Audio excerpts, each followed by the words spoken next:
How's everybody doing? Who was out here the last time I told stories? Cool.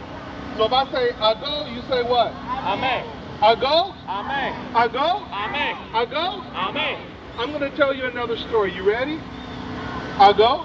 Amen. Here's the story. And adults, you're going to like this story too, so you want to listen along.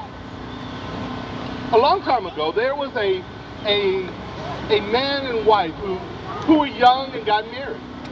And they were in love. They loved each other very much.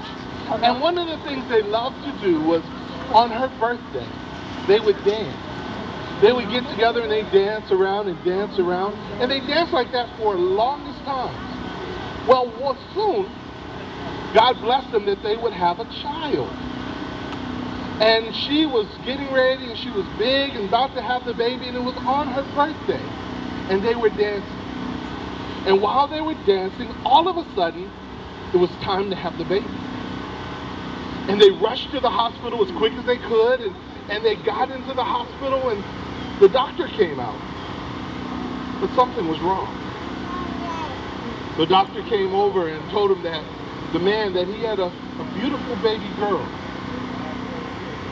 But his wife had complications, and she didn't make it through the delivery, and that she had died. Well, he was very sad, but he learned to take, and he loved his daughter, and together on her birthday, which was also her mom's birthday, they would dance together. First, she was just a little baby, and he'd hold her in her arms, and they would dance, and they would dance and dance. And then when she got bigger, she would take her feet and put on top of his feet and dance. Have you ever danced like that with anybody? Put your feet on top? And they danced, and they danced. And then she got bigger, and they danced. But then she got to be about a teenager. And she thought she was too big to dance with her dad. And see, she loved her dad, but she called him Papa Bear. Anybody got nicknames for their dads, or someone that they love, granddad? Well, his was Papa Bear. And she would dance with Papa Bear, and they would have a good time. But then she got kind of big. Anybody been too big and thought they were too good to dance with somebody? Or so and she didn't even want to be around her dad anymore. She would often go and she would hide, and in fact, sometimes when she was coming home from school and she'd be in the back seat in the car with her friends, she'd duck down low and tell her friends, "Go on, go on, go on," so her dad wouldn't see her. Then she met a boy, and he was one of them boys that, you know, as a father, you go, "Ooh, you don't want to be with that boy." He's one of them boys. He's one of them dat boys. And she was just in love with him, and he convinced her that they should just run off together and go to the big city. I go? Amen. Go to the big city, he said. I go? Amen. So she decided to sneak out of the house and to go to the big city with him. Well, she moved out and she was with him, and she thought everything was wonderful for about a whole week. They moved in with one of her cousins who was staying in a hotel. And after it was all said and done, he came home and packed his bags, and he started to leave. And she asked him, "Where are you going? What's going on?" He said, "Well, I'm leaving." And she followed him out to his car, and there was another girl in the car. And he looked at her, and she looked at him, and she says, "Why are you leaving?" He says, "Well, I'm tired. I want someone new." And he drove off. Well, she was hurt. She was there all by herself. And now she had to try to make money, because her cousin told her it doesn't matter if he's gone or not. Rent's due at the end of the week. And her cousin told her about making money, going to this place where adults go and doing dancing and things like that. Well, it wasn't a thing that she was brought up to do, but she didn't know what else to do because she wanted money. So she did. Well, it came around year after year. And one day she was out at this place where she would dance, and the bouncer came up to her on her birthday and handed her a birthday card. And she looked at that card, and she knew by the writing that on the writing on that card, guess who it was from? Her dad. And she looked up at the bouncer and said, "He was here?" "Yes, He was here a couple days ago. He came by and told me to wait till the day to give you that card. And she looked at it, and all the other girls were looking around and wanted to know what was the card. But she took it and she put it in her drawer and closed it up. And she never read it. And all the girls came around and says, "What's the card? Is it your birthday?" They didn't know it was your birthday. Finally, they forced her to open it up. And she opened up the birthday card. You want to know what it said? The card said, her name was Kat. "Kat, I know where you are. And I know what you do. But I still love you. Won't you come and dance with your Papa Bear one more time?" And then she started to cry a little bit. And she opened up another letter. And that letter talked about how much he loved her and how much he missed her. And letter after letter she opened up.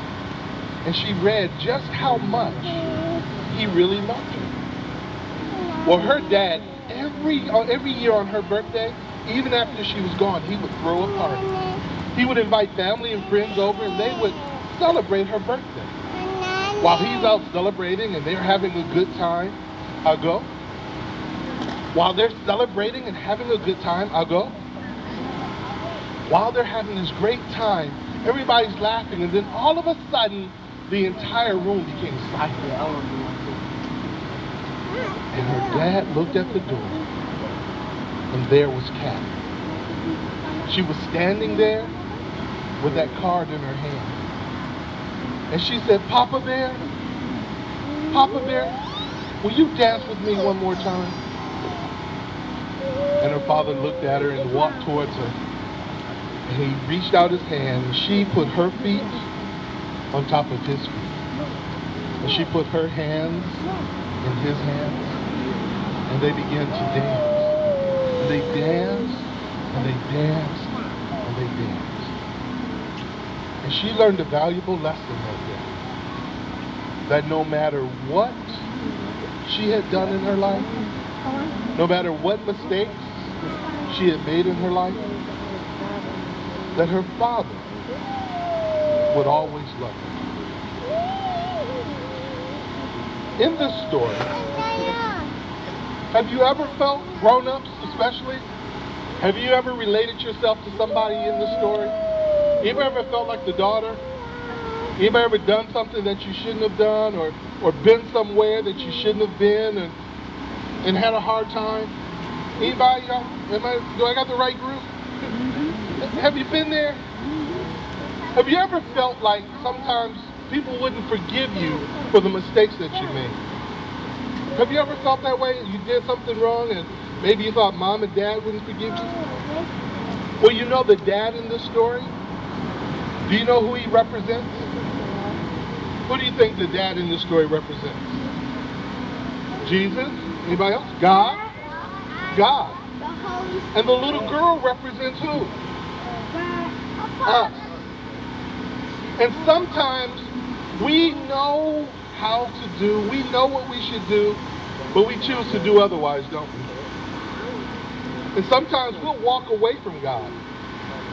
Sometimes we'll go, I've just made so many mistakes in my life that God will just not understand. But you know what? God does understand. He understands. And just like in that card, it says, I know where you've been and I know what you do. Do you know God knows all? That there's nothing you can do that God doesn't know? And he looks at it and says, I know where you've been, I know what you've done, but guess what? I still love you. I still love you. And know all he wants us to do is to come back. You know what else he likes us to do? Is to read the love letters he writes to us. All those letters, God wrote a special book for us called the Bible. And in that Bible are stories after stories of just how much he loves us. Do you know how much he loves you? He loved you so much that he allowed his only son to come to earth, leave heaven, come to earth, and go through and be tortured and beaten and actually killed so we could have life. He says, I